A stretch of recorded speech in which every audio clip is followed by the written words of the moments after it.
So welcome to the vlog, y'all. Robert and I are leaving for our yearly vacation in a handful of days, and so I thought I would just show y'all how we're packing to go to Japan. We're gonna be in Japan for 2 weeks. Robert has spent months and months and months planning this vacation. We have been researching Japan and all the things we want to do. We have a packed schedule for 2 weeks, and we're going to so many places, which I could tell you, but I didn't plan the trip, so I don't know all the places we're going. You don't know all the places that we're going? Name 3. We're going to Tokyo and Kyoto and Hiroshima. I named 3. I did it. Okay, that's impressive. I thought you wouldn't be able to get that many.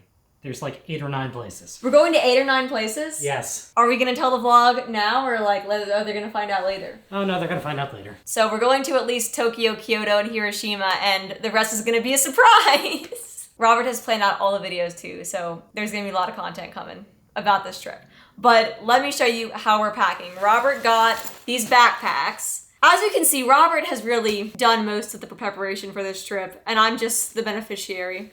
So he found these backpacks because we are going to be walking a lot. We don't want to have suitcases because we're going to be switching hotels and going to hotels in different cities. So we need to be able to take all of our stuff with us easily. So it's going to be a backpack, very light situation. These backpacks have 1 million pockets, so I will give you a backpack tour. Robert gave me a backpack tour when he got these. So they have these really soft straps, and I guess it kind of lets air in the back so it doesn't get too sweaty. I don't even know if I'm gonna get all the pockets. There's like a pocket here for like headphones or whatever. Front compartment. So many zippers, and there's a compartment here that has a bunch of pockets. A compartment in the back, which holds the most stuff. We've already packed a few things. Well, I need to wash these. We recently bought them at a thrift store, but I normally dress very not cute most of the time. Just with my chronic illnesses. It is gremlin-y, I'm not gonna lie. With my chronic illnesses and just not feeling good about my body, I mostly just wear pajamas. Or if I'm going to work, I wear very simple work clothes, most of which are oversized at this point. So I don't dress cute. But on this Japan trip, I'm going to dress cute. I got several new dresses at a thrift store, and they're really, really cute. So I have this purple one. Should I show them all, Robert? Yeah, sure. They're so cute on. I can't wait till you guys see them on in the videos. We have this one. A lot of them are like floral and short and really airy because I know it's going to be so hot while we're in Japan. So I just want something really light that I can just flow around in. So we have this. This is actually a shirt. This is the only shirt that we got, and we got it because it has lemons on it and it's just super cute. But I have a bunch of shorts that will go with this. Then there's this dress. I think we got 6 or 7 dresses, honestly. And then there's a couple of sundresses that I already own, so I'll bring those as well. Shouldn't try to be in dresses or cute shorts and tops the whole trip. They're just really flowy, so they have an interesting shape to them. So we got this one, this pink one. This is probably Robert's least favorite one, but I think it's really cute. It has pockets and it's kind of off the shoulder. A lot of these look kind of like bell style, where it's like they're kind of tight at the top and then just like into a bell at the bottom. A lot of these are like that. Okay, the last 2 are my favorite. This dress looks so cute on. It has all these buttons going down it, and then it has these ties on the sides, and then this like tie in the back. It is so cute, isn't it, Robert? Yeah. And then this one is my absolute favorite because it just is so gorgeous and it has so much going on. Like the pattern's really cool. And so it looks like this in the front with like the bell sleeves and the cute little waist. And then in the back, it is open in the back and it has this big bow, and I just absolutely love it. That is a lot of the clothes that I'm packing.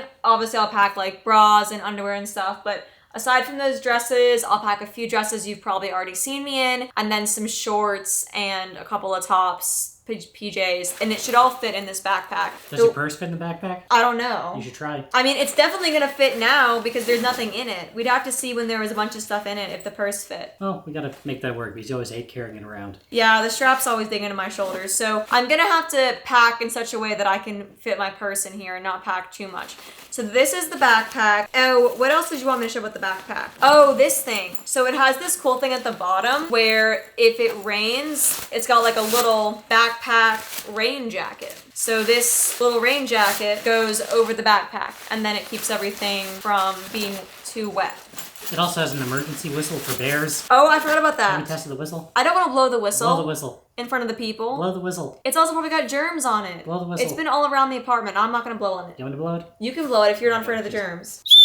Yes, we have an emergency whistle. Yes. So I wanted the blue one, so mine is blue. Robert didn't want us to have matching backpacks and to look too matchy, so his is green. It's the exact same as mine, but it's green. And Robert, what are you gonna pack for Japan clothes-wise? Or are you just gonna buy clothes in Japan? I'm probably just gonna wear some jeans. So Robert is probably gonna buy clothes in Japan. He really wants to have those sort of flowy pants, and he tried to buy some, bought them on Amazon, but I don't think they were made in Japan or anything like that, and they were really poor quality. He wore them around for a week, and by the end of the week they were just ripping and the drawstrings were ruined, and so I think he's just gonna buy some light clothes in Japan. Robert doesn't own that many summery clothes. He owns a lot of jeans and long sleeve shirts and heavy-ish shorts. I used to work in chem labs. You have to have pants and closed-toed shoes. Yeah, so Robert really just doesn't have the right clothes for this trip. I was able to just buy some dresses, but I think Robert's gonna just get some more suitable clothes actually in Japan. All right, obviously we have our passports.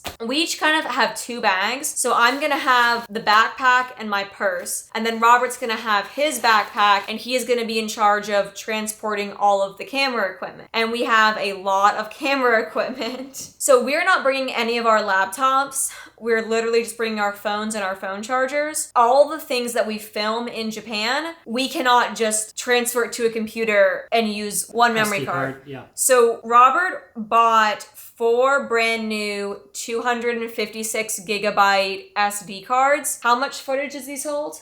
With the one currently in the camera, 35 hours. So these are hold altogether 35 hours of 4K footage. We are thinking that should be enough to get us through the entire trip, because that is how many hours a day? Like 2 or 3? 3 hours a day. Yeah, and if we're filming 3 hours a day, then we're filming way too much. So We also have 4 batteries now for the camera.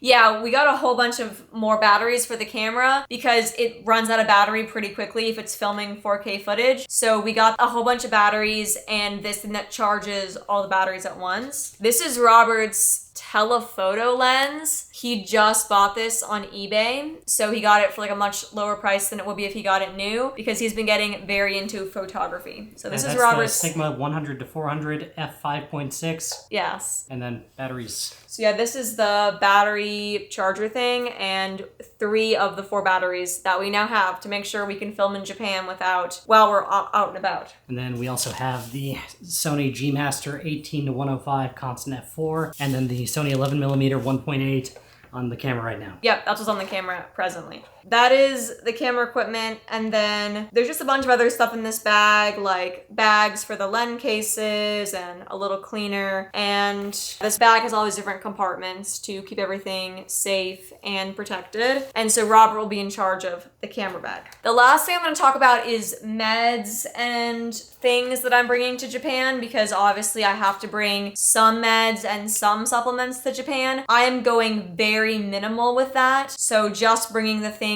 that I absolutely need to take every day. Obviously, I'm bringing Linzess. I have to take Linzess every day. If I don't, all heck breaks loose, and I'm sure that with all the travel and changing routine, I'm gonna probably get constipated, so I definitely have to bring Linzess. I'm also bringing my Fludro cortisone, which is what I take to help my body hold on to salt due to my suspected dysautonomia. I'm just trialing it right now to see if it helps. Right now, I feel like the fludrocortisone is helping me. I haven't really had nearly any fainting or issues since my body adjusted to it. There was an adjustment period where I felt worse the first few days of taking fludrocortisone. But anyway, that's a conversation for another time. So I'm bringing fludrocortisone, which I'll take every morning. Also, just a heads up on prescription meds. Japan is really weird about this. You can bring in 30 days worth of prescription meds as long as the prescription's on the original bottle. There are certain things that are common in America, Xanax, Adderall, certain painkillers that are pretty much straight up illegal in Japan, and you will get arrested for trying to bring those in. There's a list on some Japanese customs website. There's a list of all narcotics and psychotropic drugs you can't have. If you have a drug on that list, or if you need more than 30 days, you have to like apply for a special import permit. I'm glad you said that, Robert, because that is really critical. I'm lucky that the medications that I'm on are all things that I can bring in without any issue, and I'm also lucky that my meds are in 30-day supply bottles, so I shouldn't have a problem with either of those things. Now, if I was still on desipramine, which is a tricyclic antidepressant, I might have to get a letter for taking that in since it's like a psych med. I don't think that's on the list. It's not? No, I don't think that one is. Okay, well that's good. I'm not on desipramine anymore because it didn't help with my pain, so don't have to worry about that. I am bringing my probiotic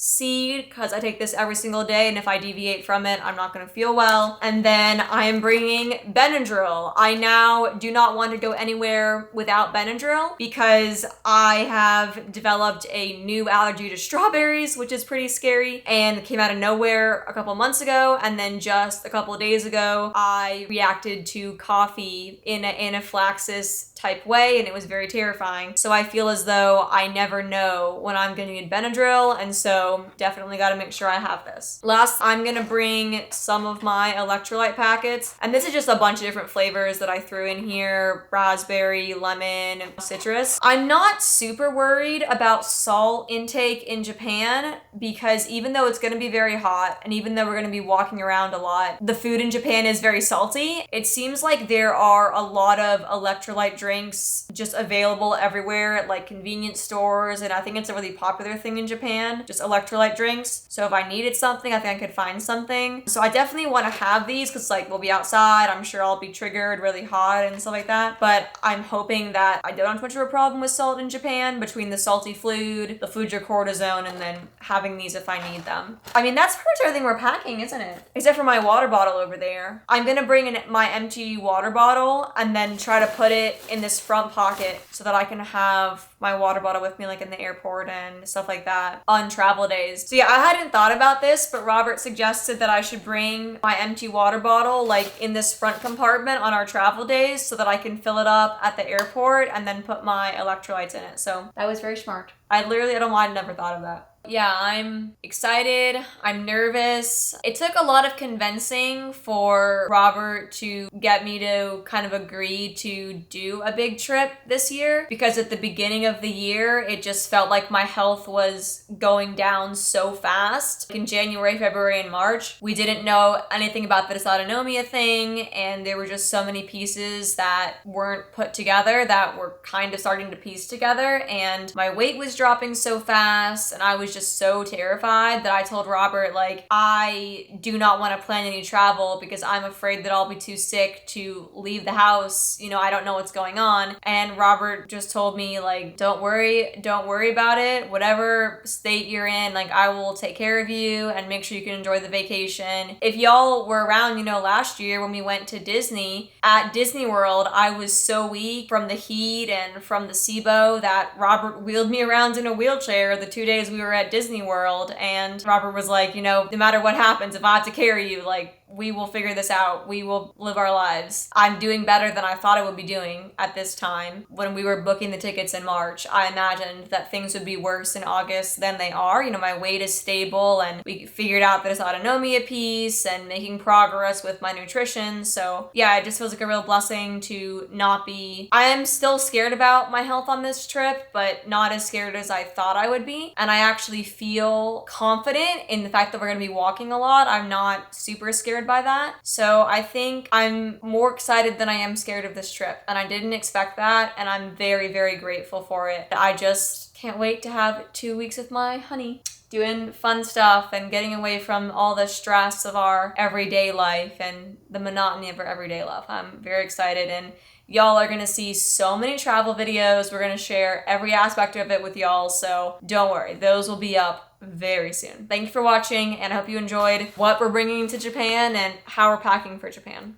So this is everything laid out on the bed, just so you can get a better view of the backpacks and everything like that. This is the camera that we're filming on right now. Which lens is this, Robert? It's the Sony ZV-E10 with the Sony 11mm f1.8 wide angle. Yeah, so this is my favorite lens to film on personally because it's really, really light and doesn't hurt my arms. Well, you like the Viltrox 13 f1.4 because it has a creamier background and pleasant distortion. I like that, but only if I'm filming on a tripod. If I'm holding it like this, I like this lens. And then we have our awesome microphone. Anyway, final camera equipment discussion.